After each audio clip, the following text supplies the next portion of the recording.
Unit 2, Port Glasgow. Page 16 reading. Most of my life I have lived in Port Glasgow, a small town in Scotland on the River Clyde. I did not leave Port Glasgow until I had finished my education. The town has a wet and rather cold climate because it is on the west coast of Scotland. The buildings in Port Glasgow are very high because land is expensive. Also, because in winter there are a lot of rain and high winds, all of the houses are built of stone. Because many of the houses are built on hills, the streets are steep and narrow.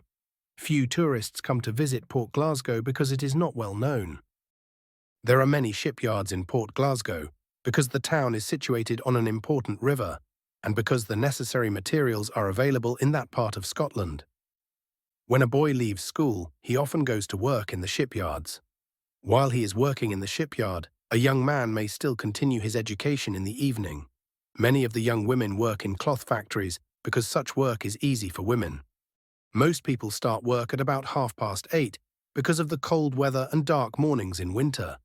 Because of the cold weather, people usually wear heavy clothes except for a few weeks in summer.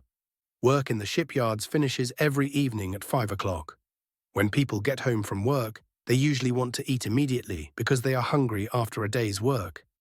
After they have finished work, most people prefer to stay at home in the evening because there are not many things to do in Port Glasgow. When they stay at home, they usually chat or watch television.